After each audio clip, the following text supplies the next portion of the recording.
Pena que haya fallecido ayer, ya tenía una edad venerable, pero estamos en los tiempos que estamos y falleció por COVID. Así que hay que cuidarse. Pues bien, pienso que hablar sobre el cobre en Chile es como hablar del agua para la navegación. Chile es un país minero, esencialmente minero, y todos los chilenos deberíamos tener en la retina siempre, no solamente por lo que nos interesa en el punto de vista económico, sino también histórico y cultural, la presencia de esta actividad que quizás por desarrollarse prácticamente en enclaves, lejos de las grandes ciudades, pasa desapercibida para el resto de la población y para el resto de la juventud especialmente. Y hay datos muy interesantes para formarse una idea de la importancia que el cobre tiene para Chile. Datos básicos. La participación de Chile en el mercado mundial del cobre hoy es el de 28%. El país que le sigue es Perú, con el 12%. Y de ahí se va desgranando a China, el 8%, Estados Unidos el 6%, Australia el 5%, la República Democrática del Congo el 6%, el 35% se reparte cosas menores. O sea, Chile gravita en el mundo, pero tampoco es verdad lo que algunos creen de que tenemos poco menos que el monopolio del cobre en el mundo. Eso no es cierto. Pero la participación es muy fuerte.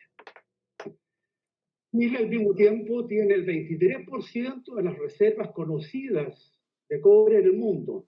La actividad extractiva del cobre desde Chile tiene para varias generaciones más, y esto es un dato interesante. La actividad se desarrolla en Chile el 70% por la minería privada y el 30% lo que produce Codelco. Esa es la proporción en este minuto. El cobre representa más o menos la mitad del valor de las exportaciones de Chile y genera el 10% del PIB nacional. Es decir, estamos hablando de una actividad realmente esencial para el desarrollo de Chile. ¿Y por qué es tan esencial? Porque producir cobre por producir cobre en realidad cuesta entenderlo, se va a traducir en un ingreso de dinero, etcétera, pero esto va mucho más allá, hay que comprender lo siguiente. La minería del cobre, por las condiciones tan favorables que ofrecía desde, que Chile es Chile, o desde que Chile existe, entonces a referir a esto, durante mucho tiempo, durante todo el tiempo formábamos parte del Imperio Español, el quinto real, es decir, hoy hablaríamos del 20% de lo que se obtenía aquí, iba directamente a España, y ese era el tributo que se pagaba en todo el imperio, en realidad por las actividades mineras, no era nada especial, pero eso era. Después de ahí ha evolucionado, y esta es la gran línea de desarrollo de la minería en Chile desde el punto de vista del Estado. Del quinto real a la monarquía, hemos pasado a considerar de que el cobre, el ingreso que genera el cobre, tiene que ser mirado con una mirada de interés general, el interés nacional. Y todo lo que ha ocurrido entonces durante la República es precisamente cómo se traduce esta aspiración que en una etapa muy importante culmina en la efeméride que hoy estamos recordando. El 11 de julio de 1971, día domingo, al igual que el presente año, por lo demás, se firmó la reforma constitucional que permitió la nacionalización de los yacimientos, los 4 yacimientos grandes, propiedad de empresas norteamericanas, y con ello el Estado tomó control y la soberanía sobre esta riqueza nacional. La minería, como ustedes saben, tiene la característica negativa de que hay que aprovechar lo que existe porque una vez que se explota, como se dice vulgarmente, queda el hoyo nomás. No es una actividad renovable como otras actividades económicas. Aquí hay que aprovechar de alguna manera lo que se saca como rendimiento económico, porque después de esto ya no hay más, digamos. Eso es. Ahora bien, El tema de fondo, entonces, es cómo hacer rentable la extracción del mineral de cobre y obtener la pureza que se necesita para que los mercados internacionales, que son nuestros clientes, digamos, el mundo es nuestro cliente. El cobre no se consume, lo consume el resto del mundo. Esencialmente China en este momento compra el 50% del cobre del mundo, no el cobre chileno. Todo el cobre que se produce en el mundo, el 54% lo compra China hoy. ¿Eh? Con esto entramos al tema de la inversión extranjera. Hay que conseguir enormes capitales para poder explotar esta riqueza. Si no se tienen esos capitales, estamos sentados arriba de una riqueza gigantesca. Esto le pasa a muchos países por lo demás, que tienen una riqueza en gas, en cobre, en petróleo, etc. Entonces no tienen dinero, si no tienen capitales, si no tienen tecnología, si no tienen capacidad humana capaz de traducir ese regalo de Dios, por así decirlo, porque la verdad, regalo de la naturaleza, ¿verdad?, en un bien con valor económico, no les sirve de nada. Para decirlo con un número, el yacimiento que hoy es Chuqui, que comenzó siendo Potrerillo, en realidad vecino a Chuqui, era como todos los yacimientos que existían en Chile en propiedad privada. Estos eran dos personas, los dueños, hasta que William Breven lo compró en el año 1913. El yacimiento se compró en 20.000 libras. En el año 1915, cuando se echó a andar Chuquicamata, ¿eh?, los Guggenheim, que eran los dueños, habían invertido 40 millones de dólares. De libras. 2.000 libras cuesta el yacimiento, hacerlo producir cuesta 40 millones de libras. Entonces, esto explica que en Chile y en muchos otros lugares del mundo, solamente el gran capital mundial haya tenido la capacidad de poder convertir en riqueza este bien de la naturaleza. Sobre esto hay dos especies de escuelas. Hay una que se denomina algo así como el nacionalismo telúrico, que es creer de que el bien de la nación consiste en conservar esto hacia el futuro. No hay que explotarlo, no hay que tocarlo. No solamente la minería, hay mucha gente que piensa que los bosques, que el agua, que el aire, etcétera, todo debe quedar tal cual, digamos, como Dios lo puso, y que hay que tener mucho cuidado en la explotación. Hay otros que piensan que existe un nacionalismo desarrollista, es decir, hay que aprovechar esas riquezas naturales para desarrollar otras riquezas, esencialmente para industrializar el país de tal manera que pueda tener una solvencia, una capacidad de crear riqueza nacional, hacer una vida dentro del conjunto de las naciones y tener una soberanía económica verdadera, digamos, no teórica de lo que somos dueños, sino de lo que hacemos y cómo participamos en el mundo. De esta corriente de nacionalismo desarrollista es la que vamos, es lo que interesa, porque ahí termina el proceso nuestro que estamos hablando hoy día. Hay un nacionalismo de los fines y un nacionalismo de los medios. El nacionalismo de los medios consiste en alcanzar el control soberano de los recursos naturales. Y esa fue una escuela que con mucha importancia durante, yo diría, la primera mitad y años más también en los 20 en Chile. Hay que tratar de obtener el control. Gastón lo va a explicar esto muy bien, cómo desde 1910 en adelante, más o menos, cuando comienza Chuck, unos pocos años después, 5 años después, ya para las primeras voces a decir, esto que están haciendo los americanos, hay que ver cómo lo hacemos para que pasen a ser chilenos. Entonces, uno de los caminos es a través de los impuestos. Y a través de los impuestos es que se ha ido desarrollando primero una etapa grande en donde el Estado de Chile no tiene una política al cobre, esa es la verdad. La política del cobre surge como consecuencia de las lecciones de la gran crisis económica de los años de fines del 20 año 29 en Estados Unidos, y que a Chile lo golpean del año 31 en adelante muy fuertemente. De ahí como que se despierta este interés, digamos, de que no nos pase con el cobre como nos pasó con el salitre, que ha quedado en extinción, y hay que transformar a través de impuestos lo que las compañías extranjeras sacan como utilidades, una parte queda en Chile para desarrollar otras actividades. ¿Bien? Eso es la vía desarrollista dentro de la escuela nacionalista de los medios. Esta estrategia de desarrollo, así dentro de la estrategia de desarrollo de sustitución, que nace, digo, como consecuencia de la Gran Depresión Mundial, es lo que crea, digamos, la necesidad de industrializar el país, que a través de sucesivos años va a dar origen a Corfo, Endesa, etcétera, y los capitales que se requieren para eso, en alguna medida, o gran medida, más bien dicho, van a venir precisamente de la tributación del cobre. ¿Y si le hago aquí no me deja entrar? Esta tendencia tiene un hito muy importante en la nacionalización que realiza, en la chilenización, que es un pacto, una convención entre las empresas, las dueñas de las empresas mineras y el Estado de Chile. Es un avance parcial. La propiedad pasa a ser el 51% del Estado de Chile y el 49% de las empresas extranjeras, pero la administración de las empresas mineras sigue siendo extranjera.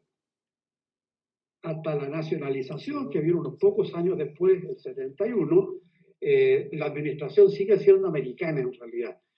Y esa es una de las dos cosas que conviene destacar. A partir de la nacionalización, el Estado de Chile se hace cargo de la gran minería y la administra con chilenos, digamos. Y yo creo que la ingeniería nacional, la ingeniería de minas nacional y de todas las especialidades, por lo demás, porque esto es una operación compleja, demostró que era capaz de sacar adelante algo en lo cual había bastante escepticismo, digamos. Si íbamos a ser nosotros capaces de reemplazar la administración americana y estas minas, no bastaba con apropiarse de ellas, sino que hacerlas que siguieran creciendo, etc.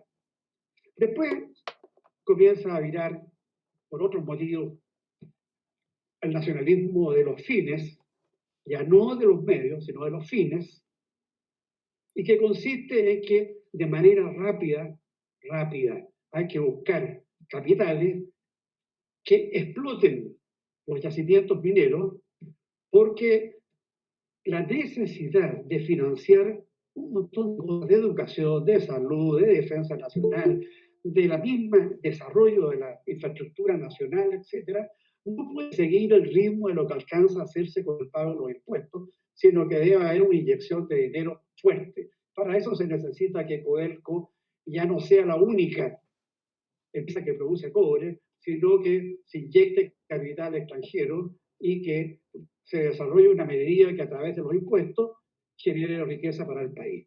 Y en esa situación en la que está el país en este momento, como decía, el 70% del ingreso que genera la actividad cuprífera en este minuto lo producen los privados, y el 30% es Codelco. La teoría, y en alguna medida se ha ido cumpliendo, es que estos mayores ingresos hacia el país, rápidos, han permitido que también rápidamente la infraestructura del país haya podido ir cambiando y ha facilitado el desarrollo de otras actividades como la agropecuaria, como la industrial, etcétera, que han ido creando condiciones destinadas a tener un económico más equilibrado, una economía nacional más equilibrada, que no seamos siempre un monoproductor de cobre, sino que hagamos otras cosas. Todavía la minería es sumamente gravitante, pero en la medida en que el país vaya siendo capaz de desarrollar otras actividades, otras áreas del país, exportar, ojalá viene con mayor elaboración, no solamente el cobre, pero con mayor elaboración, va a ir generando una riqueza distinta. Eso es concebir al cobre como la palanca del desarrollo, no como el sueldo de Chile, sino como la palanca del desarrollo, la palanca que permite que esa utilidad que queda en el país bien aprovechada genere un mejor nivel de vida, un país más estable y un desarrollo más armónico, tanto geográficamente como humanamente dentro del país. Es lo que quería comunicar. Don Gastón, tiene usted la palabra.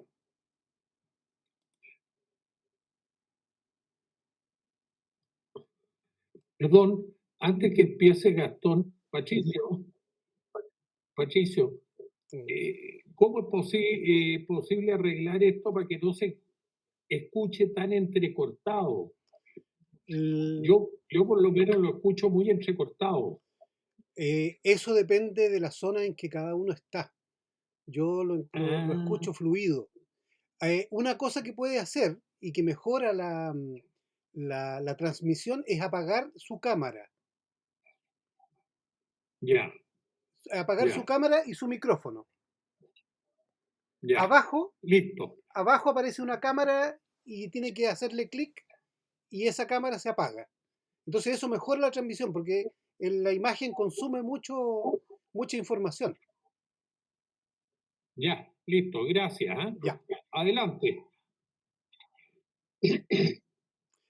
Antes de comenzar, ruego a todos los que tengan el micrófono encendido, si lo pueden apagar, por favor.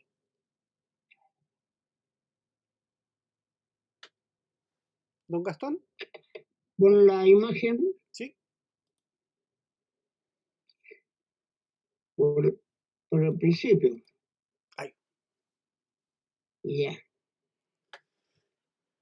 Bueno, siguiendo un poco la política que ha tenido en los últimos años la Sociedad Chilena de Historia y Geografía de destacar la historia económica del país, iniciamos nosotros una serie de charlas en la sociedad destacando cómo se formó la gran minería con motivo de los 100 años. Y ahí empezamos a mostrar a personajes relativos a la actividad que son muy poco conocidos, porque en general la historia de Chile ha discurrido por la historia política, la historia militar, de hechos gloriosos, pero con bajo perfil para la historia económica. Entonces, ahí, con motivo de los 50 años, establecimos la necesidad de hacer un recuento, porque un hecho, no hay ninguna duda, la nacionalización fue un hecho político, con relevancia, con consecuencias económicas, sociales y qué sé yo, pero acá, ya pasados 50 años, pasa a ser un hecho histórico, desprovisto de todo el apasionamiento, de toda contaminación doctrinaria, ya entra en las líneas grandes. Hoy día sabemos más del proceso de la nacionalización, que fue por lo demás el que culminó una etapa. Aquí yo voy a hacer un muy breve recuento de un poco la historia y sobre todo su relación con el cobre. ¿Puedes cambiar la lámina? Más adelante, por favor.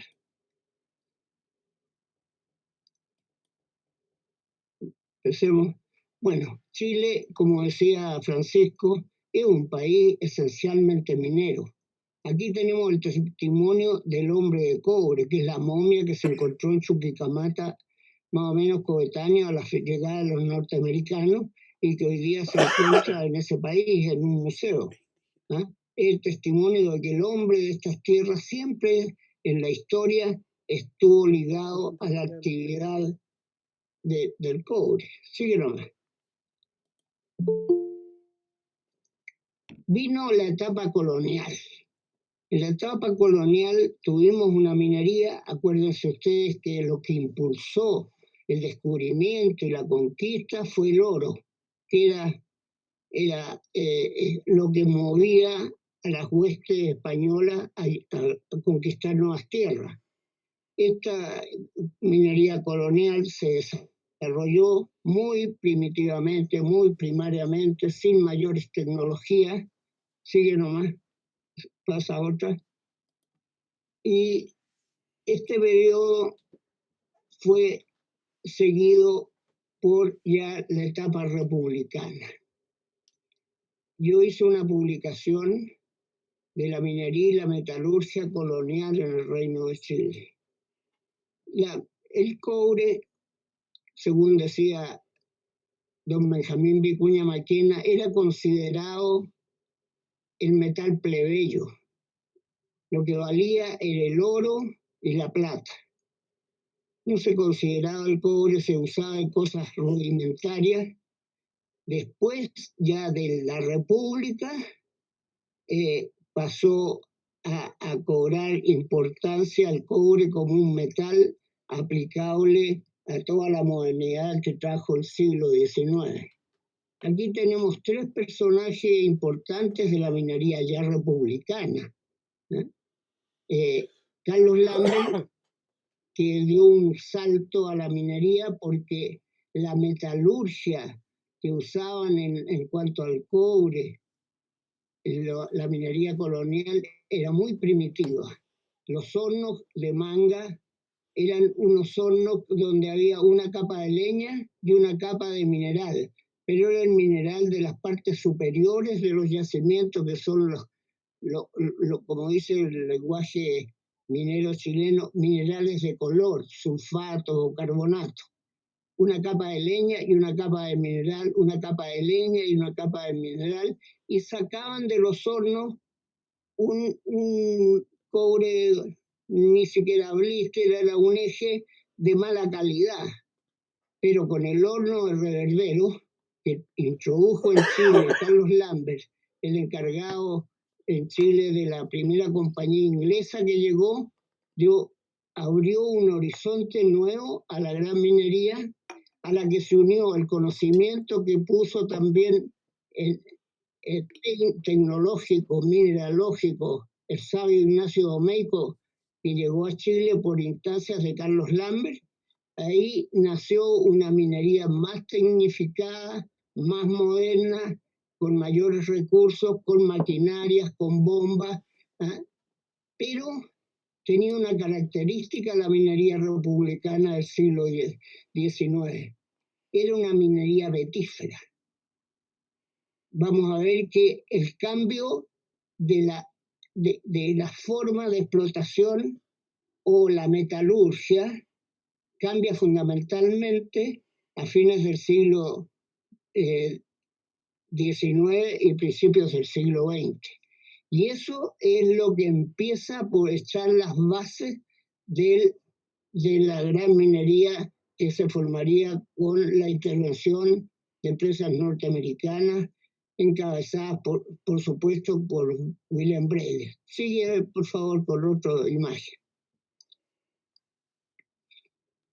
Ahí en estos libros, aquí está cómo era la legislación, porque la nacionalización del cobre es un hecho político, pero también es un hecho jurídico. Modificó la Constitución de 1925, que regía en ese momento. En la época colonial, la legislación fundamentalmente era la Ordenanza de Minería Nueva España o de México. Estas se aplicaron en Chile con profundidad hasta la dictación del primer Código de Minería en 1874. El Código Civil empezó antes y don Andrés Bello consideró en el cobre el dominio de minero, porque más adelante, para llegar a la nacionalización, vamos a analizar un poco los conceptos del dominio minero, de la soberanía económica y de la vigencia a nivel constitucional de estos principios. La minería de la época colonial fue relativamente pobre, y la minería republicana se fortificó con la llegada primero de los influencias inglesas, encabezada por Carlos Lambert, que ahí empezaron a meter nuevas tecnologías, el horno de Herrero entre ellos y otros, las bombas y otros elementos, máquinas de vapor, y fue modernizando. Sigue con la otra imagen, por favor. Aquí, cuando nació la minería, prácticamente los padres de la gran minería del cobre en Chile son dos. Uno se llama Marco Chaponi y otro William Braden. Dos personas que le pusieron pantalón largo a la minería. Con la gran minería se puso los pantalones largos, porque se terminó la época de la explotación vetífera de los mantos para llegar a la explotación de los pórfidos, que son grandes conglomerados de minerales de baja ley. Pero para poder explotar comercialmente estos grandes pórfidos, como es Chuquicamata, como es el Potrerillo, El Salvador, qué sé yo, se necesitaba tecnología. Y la tecnología había evolucionado con nuevos recursos metalúrgicos. La metalurgia es el arte de extraer los metales desde los minerales. Y había evolucionado, se había creado la tecnología de la concentración, la lixiviación y otras técnicas que implicaban una gran inversión. Imagínense, vino la minería a rasgo abierto. Antes eran piques y socavones. Esa es la minería tradicional de Chile. Con la gran minería se abre a otro tipo de explotación de gran magnitud, pero con gran inversión de capital y de tecnología sobre todo. Y entonces se armó el año 1894, hubo una exposición en Chile minera y metalúrgica. El gobierno de la época la organizó, fue una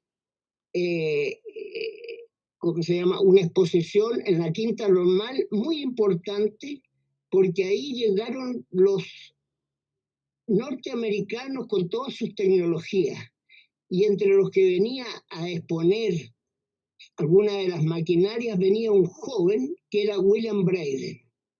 Conoció a un ingeniero chileno de origen italiano, Marco Chaponi, que estaba muy ligado a la actividad minera del tiempo. Ya existía la Sonami, era socio de la Sonami, y se hicieron amigos, Marco Chaponi con William Braden.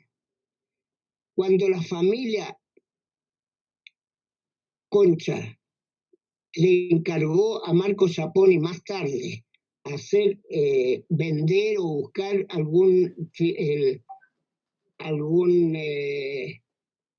financista para explotar el mineral del Teniente que estaba dentro de su propiedad agrícola, Marco Chaponi le mandó una carta a William Braden y indicándole el valor que tenía este yacimiento del Teniente y entusiasmándolo para que se viniera a invertir y buscar a los capitales correspondientes. Aquí en la pantalla estamos viendo a don Santiago Marín. Don Santiago Marín, un distinguido ingeniero chileno, y este ingeniero chileno escribió en 1915, cuando recién empezaba a hablarse o empezaba a desarrollarse la gran minería, hizo un artículo muy destacado sobre las aprehensiones que le merecía esta gran minería que iba a ser manejada por capitales extranjeros. Acuérdense ustedes que el salitre estaba manejado por el capital inglés fundamentalmente, la minería, en la parte tecnológica de la minería vetífera había sido también trabajada muy intensamente por los ingleses, pero ahora llegaban los norteamericanos a Chile. Sí, pon la otra pantalla. Aquí está don Miguel Barros Luco. Don Manuel Barros Luco, presidente de Chile de la época, fue el que echó a andar el yacimiento de Chuquicamata mediante la tecnología que había en esa época, apretando un botón desde la moneda para echar a funcionar las máquinas de Chuque.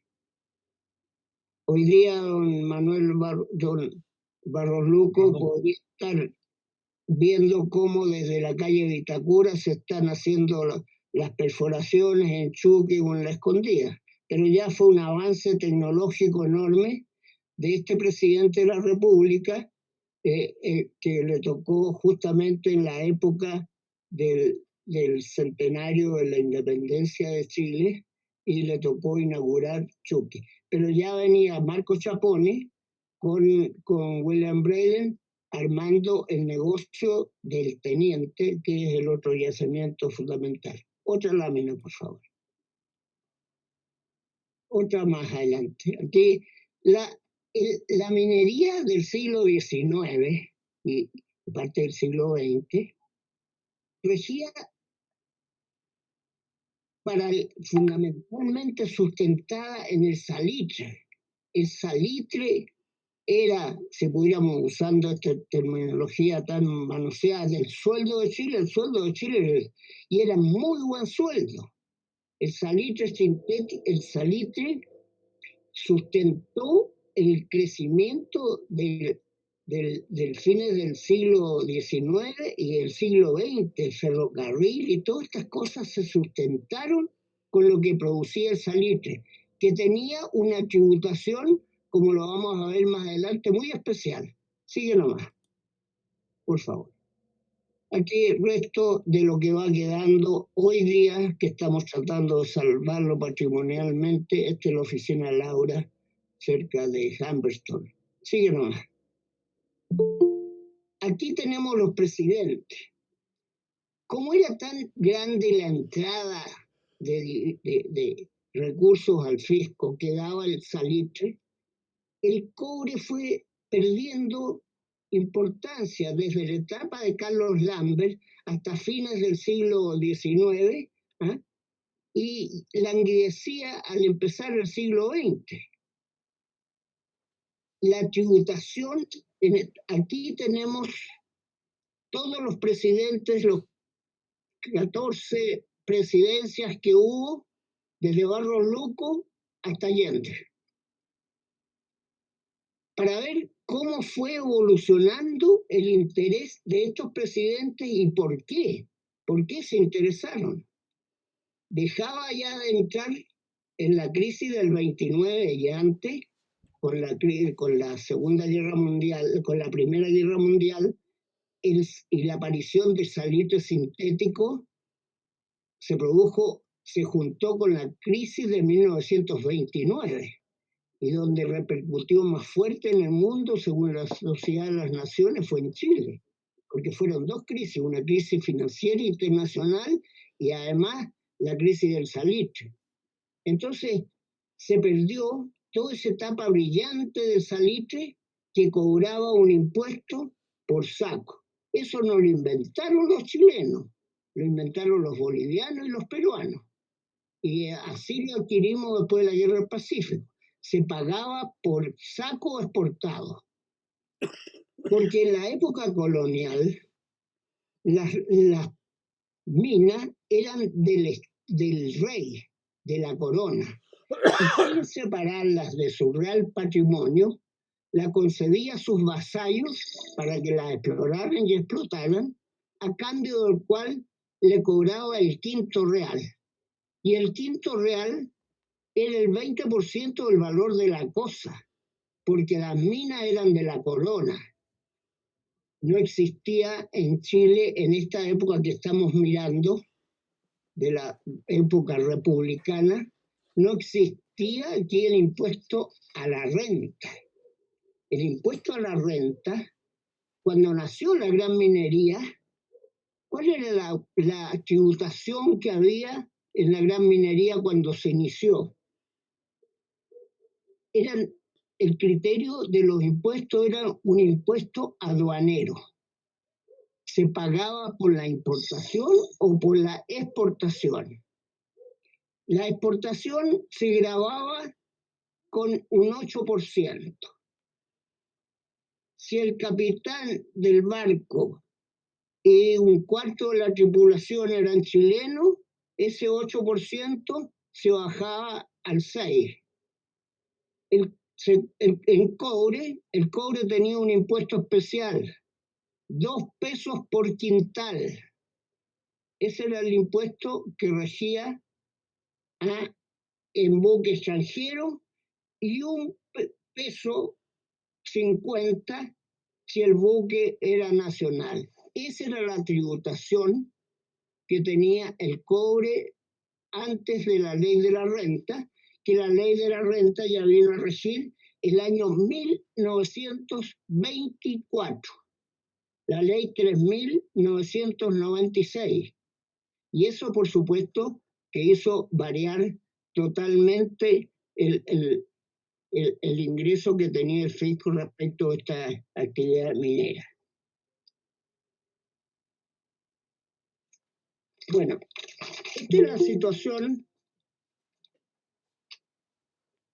a raíz de esta falencia, de la ausencia ya del cobre, la cuestión social que se creó a raíz del año 1920 adelante. Ahí tenemos a todos los presidentes que tuvieron que sufrir todo este trastorno que había provocado el salitre sintético, hecho del aire por los alemanes, cuando nos obligaron a prácticamente a no venderle a los alemanes el salitre, y venía la Primera Guerra Mundial.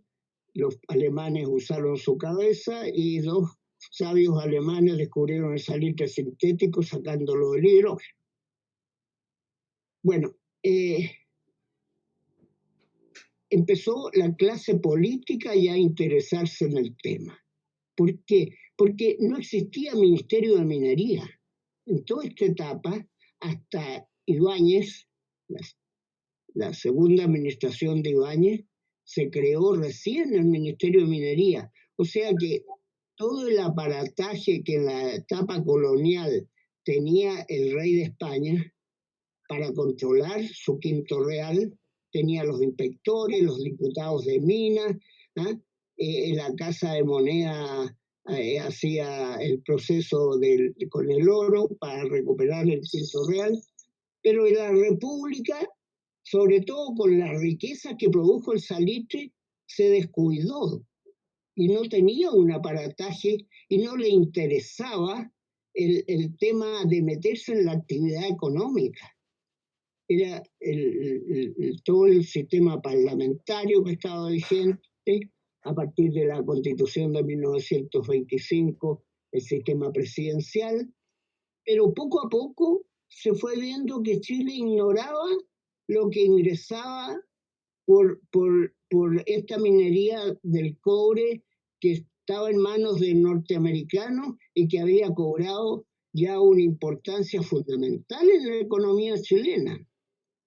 Las decisiones no se estaban tomando en Santiago de Chile, se estaban tomando en otras latitudes. Chile no tenía un control sobre los sistemas de fijación de precios de las materias primas y, aprovechándose de las circunstancias, durante la Segunda Guerra Mundial se fijó un precio fijo al cobre, cosa que se quiso repetir también en la Guerra de Corea, pero ahí ya empezó a crearse una inquietud que fue creciendo poco a poco, porque se vio que Chile no tenía injerencia y vino ya más adelante la ley del nuevo trato del cobre, los convenios de Washington, políticos como Tomis, como Salvador Allende, Eduardo Frei, se empezaron a preocupar del tema de cuánto dejaba al país esta actividad económica, porque con un sistema tan primario como el del impuesto a la renta que tenía en 1924, cuando se creó impuestos internos, porque en la época anterior a la ley de la renta no se pagaban contribuciones. ¿Para qué si el salitre daba para todo? Entonces ya en esta época de la guerra del 14 para adelante, cuando vino la crisis del salitre, ahí ya los políticos empezaron a fijarse en lo que podía redituar el cobre en la economía nacional. Ahí vinieron distintas leyes, varios ensayos, intentos de hacer un monopolio de la exportación, ¿no? Y esto fue culminando, pero yo diría que en términos generales, lo más importante que ocurrió en todo este espacio que estamos mirando en la pantalla fue la chilenización, la nacionalización pactada y después el proceso que vamos a analizar más adelante con más detención, que es el proceso de la nacionalización que le tocó en el gobierno de Salvador Allende. Sigue adelante, por favor. Aquí está. En esta etapa todavía no se creaba Codelco, no había una estructura que pudiera manejar este negocio. Sigue nomás. Tenemos 3 presidentes de la última etapa. Tenemos ahí a Frei. Frei ya dio el primer paso por una cosa que se ha olvidado incluso hoy día en Chile, que es la soberanía económica. Entendemos bien la soberanía política. La independencia, 1818, la independencia nacional, la soberanía política, pero este concepto de la soberanía económica que las decisiones se tomen, que Chile tenga injerencia en sus riquezas básicas, es un principio que en mi opinión está muy desperfilado. Incluso hoy día, cuando todavía estamos exportando materias primas sin mayor incorporación, no le metemos inteligencia a las piedras y eso involucra una falla de nuestra soberanía económica. Bueno, el gobierno de Eduardo Frei se basó en hacer un cambio para hacer la chilenización del cobre. Esto en base a convenio, o sea, usando el eslogan que tiene nuestro escudo nacional, por la razón o la fuerza. Y la chilenización se trataba de hacer un joint venture. Ganen ustedes, ganemos nosotros. Asociémonos, vamos juntos a la aventura. 51 y 49.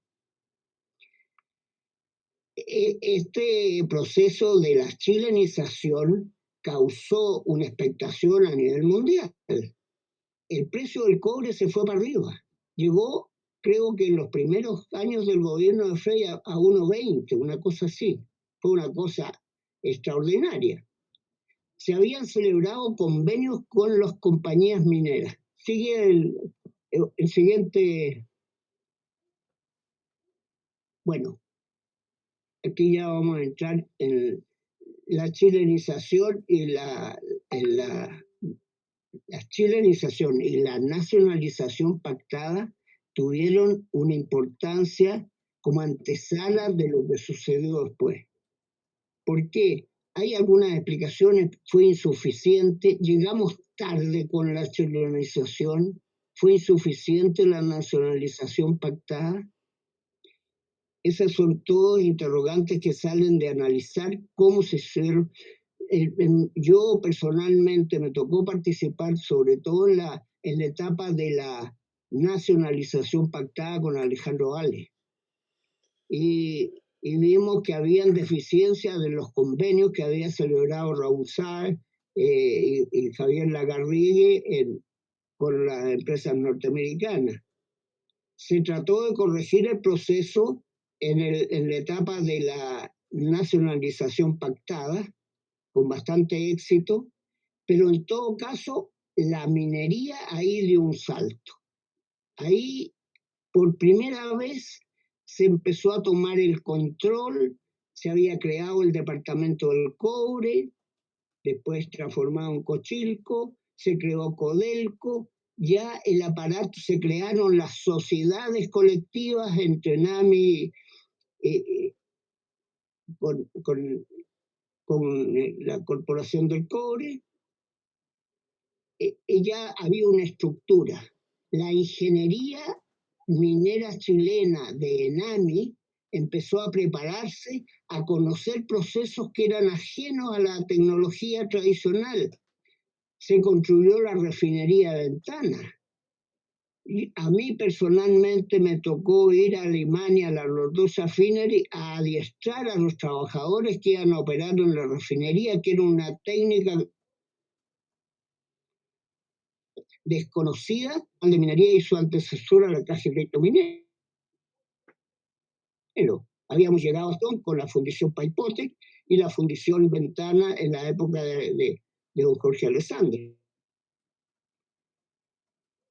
Pero nación de planta de metales nobles y de la obtención de otros productos estábamos empezando, y eso se inició y fue la antesala del proceso que viene más tarde, el año 1971, que es el que vino el gobierno, se vio que esto de la nacionalización era una cosa imparable.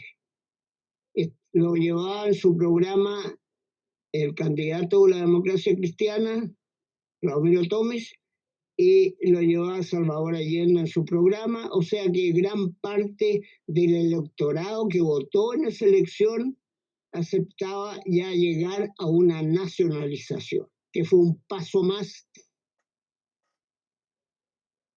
de lo que se había logrado. Y vino un proceso bastante complejo. El gobierno de Allende se dio acuérdense que no había segunda vuelta, se elegía por el Parlamento el presidente, la votación que sacó Allende no era una gran mayoría, entonces era una situación política complicada.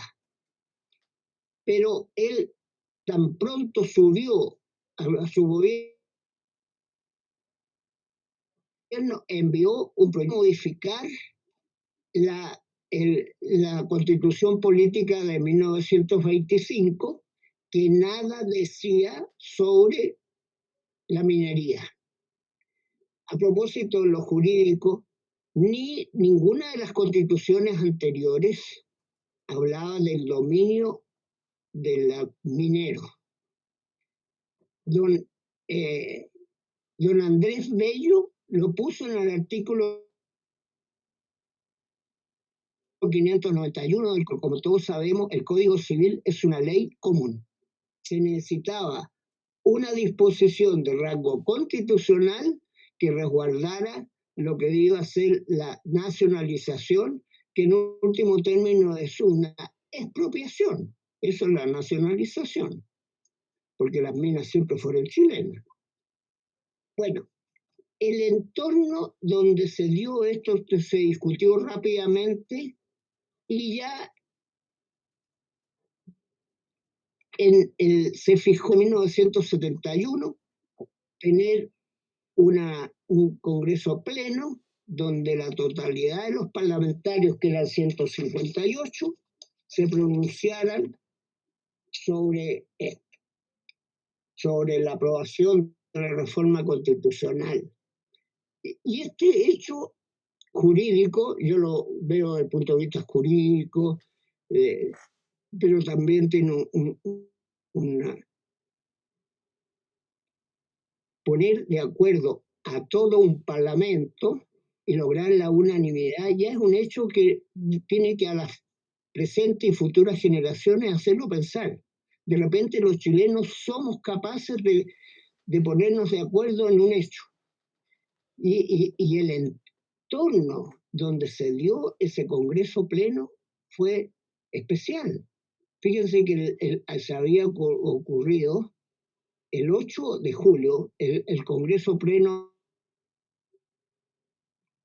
fue el 11 de julio, a las 23:04 se produjo un terremoto en la Ligua, Yapel y toda la zona norte, que dejó una cantidad de muertos, ¿eh? Que dejó un terremoto grado 7,7, que dejó 85 víctimas, 245 heridos y 284.000 damnificados. O sea que no podía ser un hecho más lamentable en eso. Pero el 8 de junio del 71 se produjo un hecho también que fue conmovedor, porque una vanguardia organizada del pueblo asesinó al Mundo Pérez Uckus. Esto remeció el país porque es un país que no está acostumbrado a este tipo de crímenes políticos. ¿Eh? Una vanguardia organizada del pueblo, organizada Calderón, ¿eh? Que como jóvenes idealistas habían sido algunos de ellos amnistiados por Allende. Entonces la conmoción política fue enorme. Pedirle, por ejemplo, a partidos como la Democracia Cristiana, que después de estos hechos votara favorablemente la nacionalización del cobre por unanimidad, era un hecho bastante complicado. Sigue nomás. El milagro se produjo y los 158 parlamentarios votaron en el Congreso unánimemente, y esto dio origen a la ley del 17.450 que nacionalizó los yacimientos de la gran minería del cobre. El 11 de julio de 1971, perdón. Sí, no.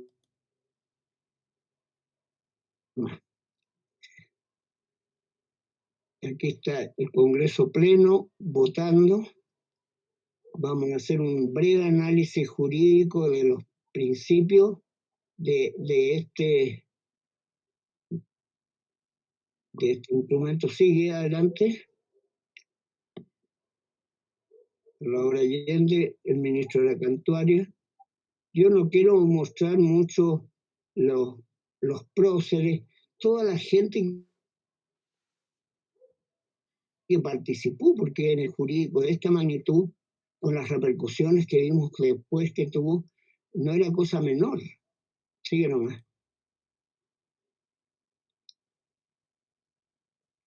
Aquí está ya la ley de la reforma constitucional, que es la que vamos a analizar, porque tiene algunas cosas.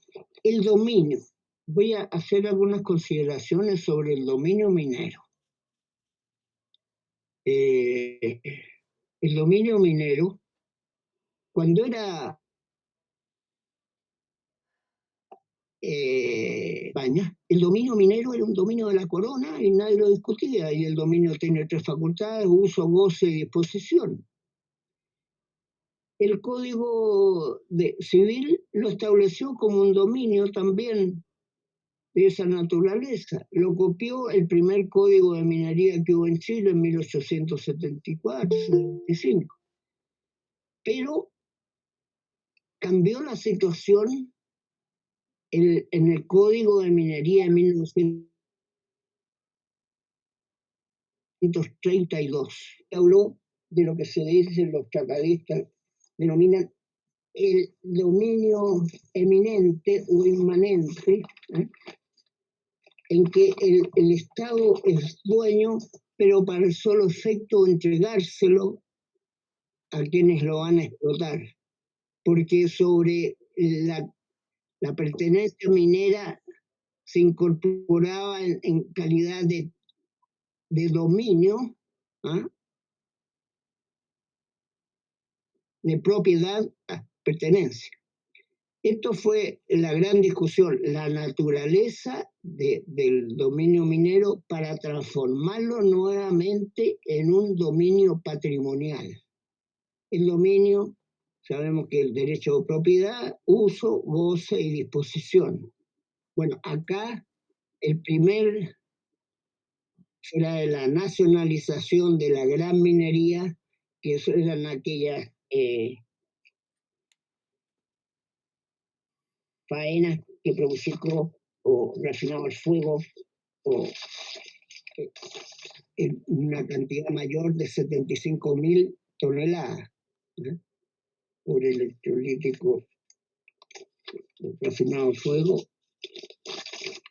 Esa era la gran minería que fue, pero se fijó y se restableció este concepto del dominio patrimonial del Estado. El Estado es dueño absoluto, imprescriptible,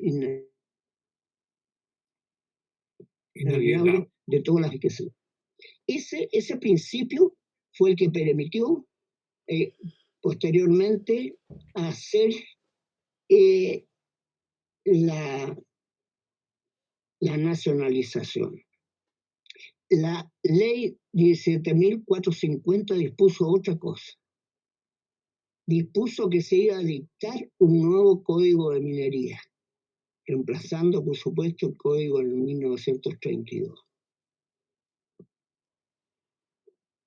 Y fue mi única participación, porque yo no participé en la nacionalización, sino que se me encomendó a mí redactar un código de minería en conjunto con un grupo de abogados de la Empresa Nacional de Minería. Y nos dieron todas las facilidades para empezar a redactar un nuevo código de minería. Otra cosa que podemos destacar de la reforma constitucional, fuera de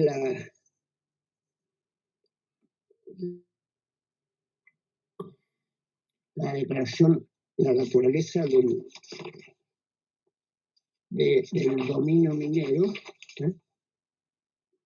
es la fijación de todo, cómo se iban a pagar estas indemnizaciones. Ahí yo quiero destacar dos cosas. Votó por la unanimidad, por la aprobación de la reforma constitucional don Francisco Bulnes Sanfuente, pero en una reserva. Don Francisco Bulnes explicó su voto. Dijo, pero ser partidario de la propiedad privada no significa oponerse en principio a que determinadas actividades económicas pertenezcan al Estado por razones excepcionales. De acuerdo con esta manera de pensar, nunca nos hemos opuesto conceptualmente a que el Estado chileno sea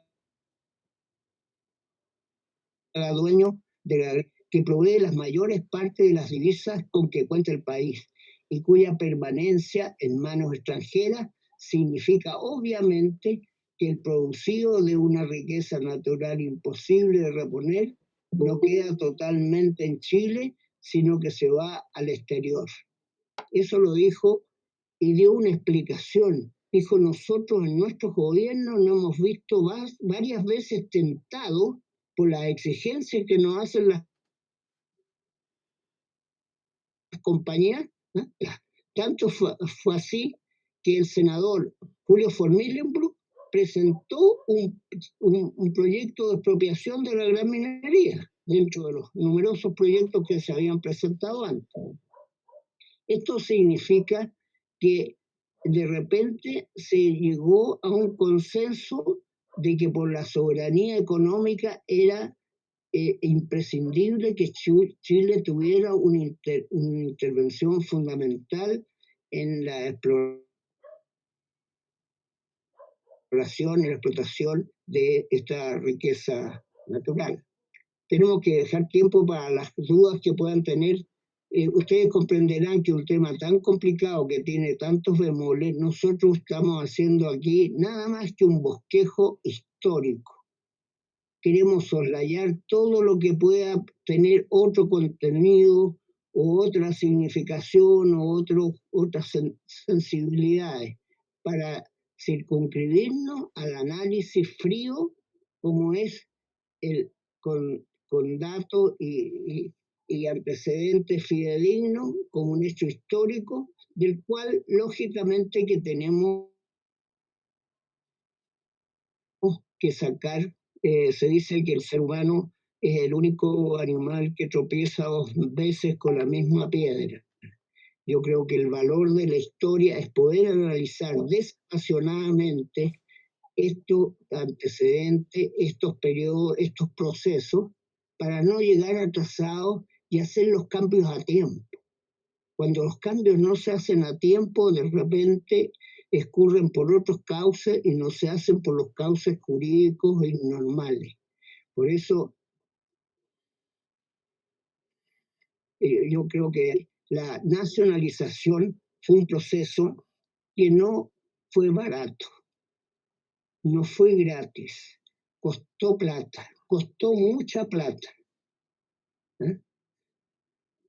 Por eso que tiene aspectos blancos y negros, claros y oscuros. Y eso es lo que tenemos que a nivel de histórico sacar como consecuencia de todo esto. No hay ninguna duda que recuperar para un país el control de esta riqueza tan gravitante, como lo dijo Francisco, en la economía nacional, requiere poner las cosas en su lugar y actuar con la prudencia necesaria para poder nosotros poder levantar el nivel de vida de nuestros habitantes. Nosotros en este momento estamos produciendo casi 6 firmas. Somos 19 millones de habitantes. O sea, si tenemos esta riqueza, como se va a agregar más adelante el hidrógeno verde y otras riquezas que tenemos como el litio, qué sé yo, merecemos un mejor destino que tenemos que usar esto que yo decía, la soberanía económica y usar bien nuestros recursos. Tratar de meter la inteligencia a las piedras es uno de los temas. No ser país monoproductor ni vender, acarrear piedras hacia el extranjero. Viene la etapa del cobre verde, que tenemos que estas lecciones que hemos recibido en la historia, tenerlas presentes cuando tengamos que mirar hacia el futuro esplendor que tiene Chile. Yo aquí me abriría a que ustedes manden a través de Patricio, que tiene las preguntas para aclarar algunos aspectos, pero este es un acto conmemorativo de un hecho importante en la vida económica, social y política del país, que merecía ser recordado en los 50 años cuando ya pase a ser un hecho histórico. Ahí estoy yo en la chilenización del cobre, al lado de Alejandro Alex, cuando estábamos en el que estaba chico yo.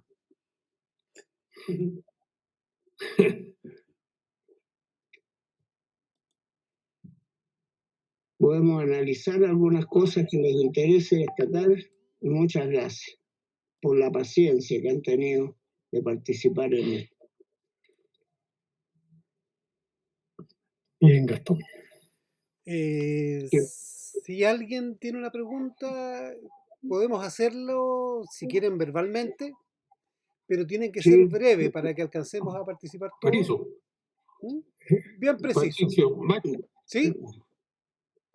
Quiero decir algo. En primer lugar, felicitar a Gastón Fernández porque es muy interesante su exposición. Hay bastantes hechos que la mayoría de nosotros no conocía, pero que quisiera hacerle también un pequeño alcance. Evidentemente su disertación estuvo centrada en el cobre, pero cuando hizo un recorrido histórico desde la colonia en adelante, yo creo que habría sido interesante señalar que al comienzo de la República, el cobre, que se explotó también en la colonia, al lado de la explotación del oro y la plata, sobre todo cuando aparecieron grandes yacimientos de plata en la región de Atacama, Chañarcillo, en primer lugar, Arqueros, etcétera, etcétera. Y el cobre en realidad ha experimentado etapas, porque así como fue un poco desplazado por el salitre a final de siglo, era la plata lo importante en los 30 o 40 primeros años de la República.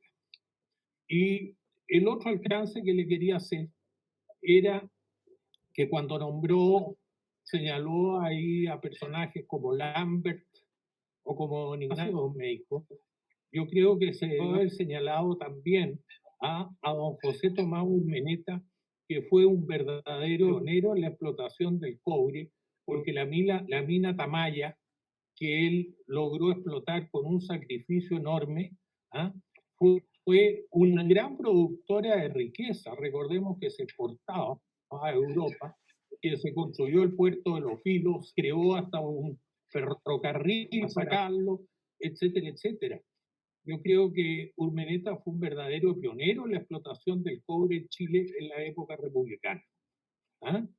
Ese era el segundo alcance. Y el tercero, meramente histórico tributario,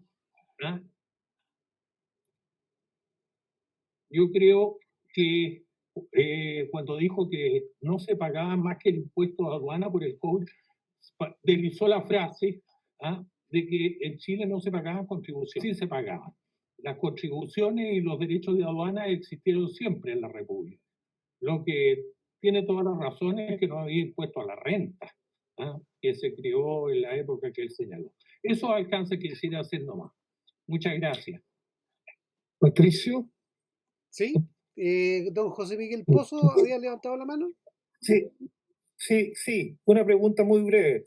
Junto con felicitar a Patricio, a Francisco, perdón, y a Gastón por excelente presentación, muy clara y muy enriquecedora para los conocimientos de nuestra historia minera, quisiera preguntar algo que mencionó Francisco, que dijo que el cobre representaba el 50% de nuestras exportaciones, pero que incorporaba un 10% en productos geográficos brutos. No, la pregunta es, ¿cómo se explica si es la mitad de las exportaciones que solo representa el 10%? Esa es mi pregunta. Gracias. Eso por la estructura de lo que es el producto interno, lo que es el PIB. Lo que el cobre produce son divisas por lo que se exporta, pero el PIB está compuesto por eso y por todo lo que se produce dentro del país al mismo tiempo. No es una parte. Dentro, si tú tomas el PIB lo que corresponde al rubro de exportaciones, bueno, es casi todo, digamos.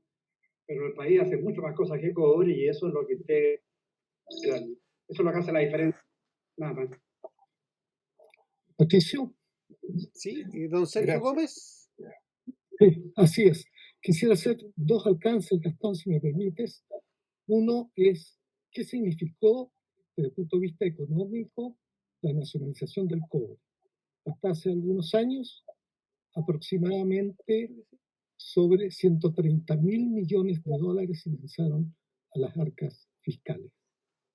Eso nos pone más o menos en el sentido de que económicamente, desde el punto de vista no solo tributario, sino desde el punto de vista de ingresos a las arcas fiscales, fue una decisión correcta. Y como se trata de un homenaje a los 50 años de la nacionalización, si me permite, Gastón, yo sé que tú lo sabes tan bien como yo, hubo un equipo de juristas provenientes del Consejo de Defensa del Estado que el Estado les entregó la defensa del interés nacional frente a las empresas extranjeras, tanto para los litigios en Chile como en el extranjero, para defender al Estado de Chile, y que fue presidido primero por Eduardo Novoa Monreal luego por Guillermo Pumpin Belloni, este equipo estaba compuesto por ellos, estaba Eugenio Valenzuela Somarriba, que después fue ministro del Tribunal Constitucional, estaba Juan Frontaura Gómez, Eustaquio Martínez Martínez, Ricardo Rivadeneira Monreal, todos, y me consta porque yo fui partícipe de esa comisión jurídica del cobre y fui secretario de ella, que se dedicaron en cuerpo y alma, pese a que no compartían en su mayoría la posición del gobierno, entendían que este era un tema de Estado y no de gobierno, y lo defendieron absolutamente con toda entrega hasta el final. Inclusive en los juicios que tuvimos en Francia, en Italia, en Suecia, en el Reino Unido, en Inglaterra particularmente, en Alemania, con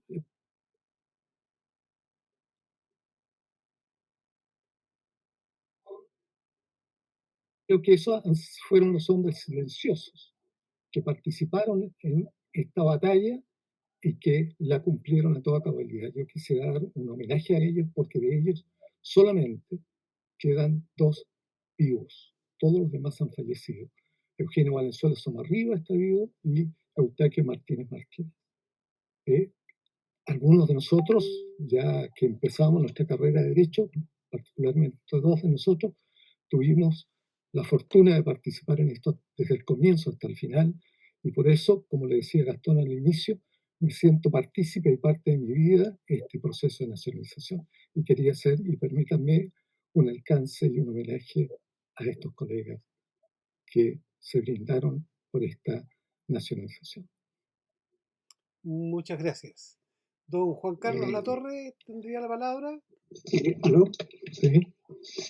No, yo quería también, yo quise no referirme mucho a personajes que hicieron posible la nacionalización, porque eso da para un webinar entero. Parlamentarios destacados.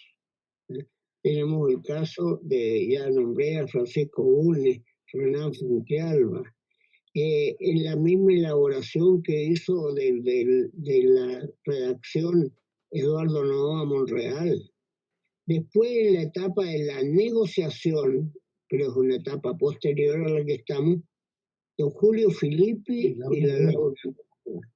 Entonces, hay mucho, este es un tema que da para muchos análisis desde distintos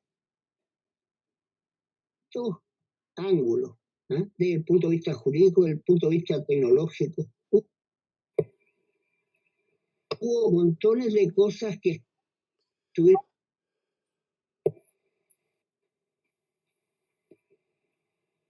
responsabilidades sin que se produjera.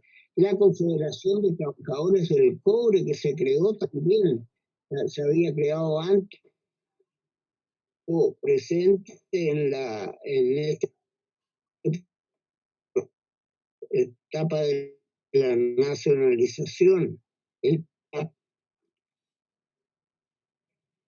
papel del hombre frente a todo este valioso aporte de los ingenieros de mina, de los metalurgistas, de los geólogos chilenos, para hacerse cargo de esta minería gigantesca que sobrepasó todos los límites. Ustedes ven que hoy día, con toda la tecnología, siempre la minería lo lleva. La minería es la que introduce hoy día los controles remotos que pueden estar desde Vitacura operando una parte operativa de Chucky o de todo lo que significa el progreso de la cibernética, la robótica y todo esto aporte enorme al margen del aporte. Yo tengo aquí una cifra de lo que ha dado Codelco. Codelco le ha significado al país 115.000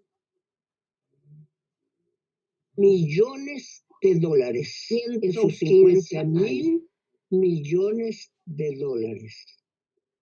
¿Qué sería de Chile sin el cobre, ¿qué sería Chile sin la gran minería?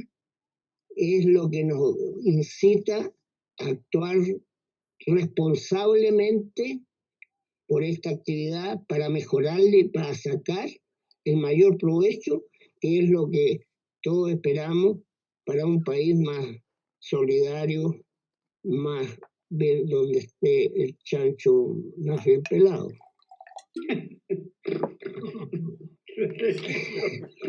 Don Juan Carlos Latorre estaba pidiendo la palabra. Señor, está muy bien.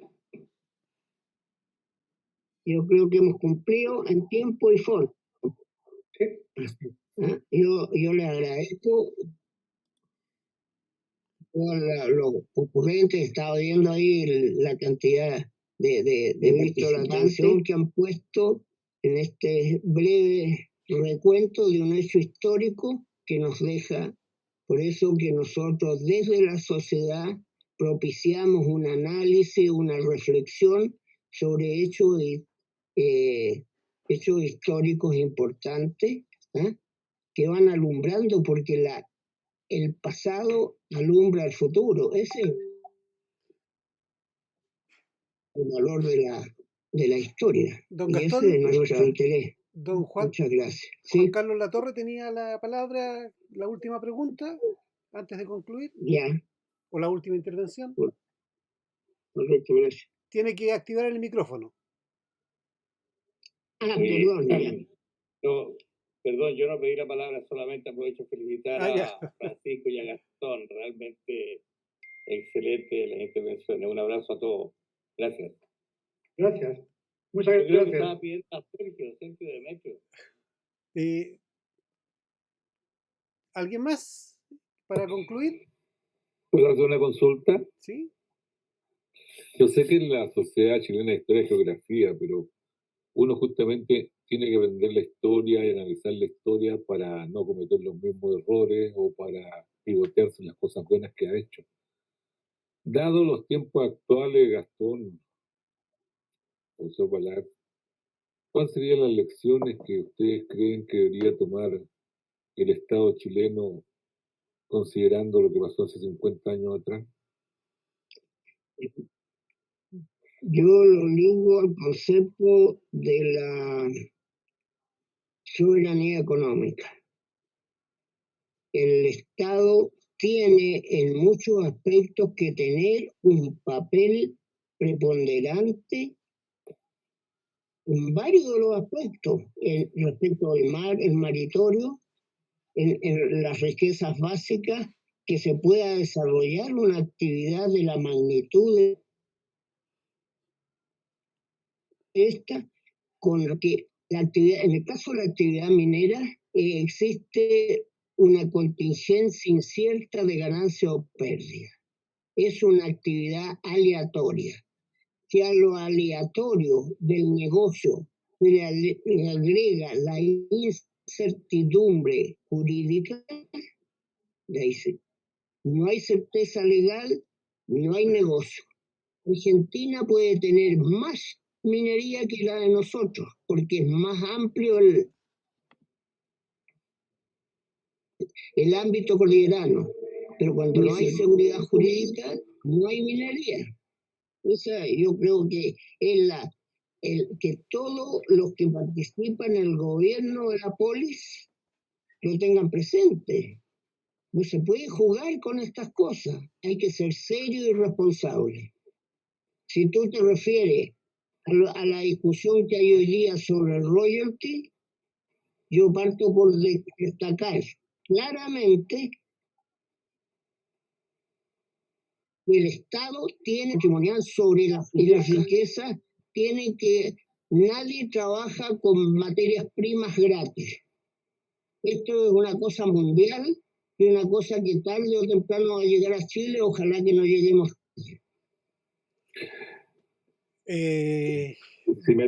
Perdón, ¿sí? ¿puedo hacer un alcance? ¿Sí? Demetrio. Lo que pasa es que, obviamente, como Gastón dijo, la certeza jurídica es fundamental, porque sin certeza no hacemos nada. Y lo que hay que hacer es transformar las materias no renovables que son la minería y que se nos va a acabar y se nos puede acabar, digamos, porque también están adelante.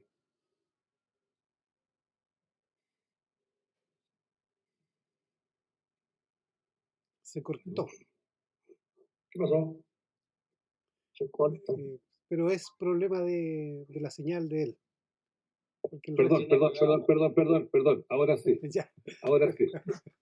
Perdone, lo que yo quería es destacar un poco lo que Gastón, relevar lo que Gastón dice, que es la necesidad de estabilidad jurídica y que el negocio es un negocio riesgoso, que hay que invertir para buscar y encontrar, que si tú no buscas no vas a encontrar, y no sé si el Estado chileno está en condiciones de buscar para encontrar. De hecho, yo hice una pregunta en un webinar que hizo el Instituto Ingeniero de Minas el jueves pasado o antepasado, no me acuerdo. Le pregunté al presidente Codelco qué hubiera pasado si realmente el Estado le hubiera dado todos los recursos que Codelco necesitaba y no le hubiera puesto todos los cortapisas que le puso. Porque si nosotros tenemos el dinero para hacer las cosas, porque la minería no solamente requiere dinero para encontrar, para buscar, si tú uno buscas no encuentras, sino que también tienes que tener dinero para continuar. Y de hecho, toda la cantidad de dinero que se ha gastado, y no hemos aumentado la producción de cobre, y la cantidad de dinero que se ha gastado ha sido harta este decenio. Entonces necesitamos el apoyo de otros capitales, porque el país necesita los dineros propios. No se olviden que a Codelco, la vaca lechera, se la come el Estado y no le deja plata, no le deja invertir, no le deja trabajar. Bueno, y el presidente Codelco me dijo que, primero un poco obviamente no podía responder, creo yo, pero me dijo que ellos no eran capaces de manejar más de 3.500 millones de dólares de inversión. Con eso me quedó claro que Codelco no podría ser capaz de tener más, de administrar más minas, y el Estado es un mal dueño también porque no le permite agrandarse ni integrarse. Entonces yo creo que las tres áreas que tiene el Estado, la minería chilena es muy buena, que es un área estatal que es Codelco, y que con todo lo amarrado a las manos que tienen la ha hecho muy bien, porque le han amarrado las manos, tiene casi un 50% de impuestos que no tienen los demás, y además que le sacaban el 10% adicional de royalty, que también era complicado, pero no les quedaba dinero para invertir a los amigos de Codelco. Y la otra cosa, los privados pudieron hacerlo, ellos buscan, porque ahora ya no se encontraron los yacimientos que estaban antes, ahora ya no hay, y también hay un área mixta, porque el Estado tiene participación en el Abra, en Carmen de Andacollo, la tiene también en Quebrada Blanca, y la tienen en Disputada. Entonces las tres áreas valen y convergen bien y trabajan bien, pero hay que tener certeza jurídica y no echarlo a patadas a los que nos vayan a ayudar. Es lo que yo quería relevar. Gracias. Bueno, en virtud de la hora, muchísimas gracias. Yo le pediría al presidente de la sociedad que diera las últimas palabras para el cierre y agradecer la participación de toda la gente. Bueno, con las palabras de Francisco Valar, entonces ponemos término a esta reunión. Se agradece profundamente por parte de la Sociedad de Historia y Geografía la asistencia, que ha sido bastante numerosa para actos de esta naturaleza y con ciertas dificultades tecnológicas, etc. Yo felicito nuevamente a Gastón por haber hecho la exposición de una materia que a él siempre lo ha preocupado, a Francisco Valar por la introducción y a todos ustedes que han participado de una u otra manera. También al señor Gómez,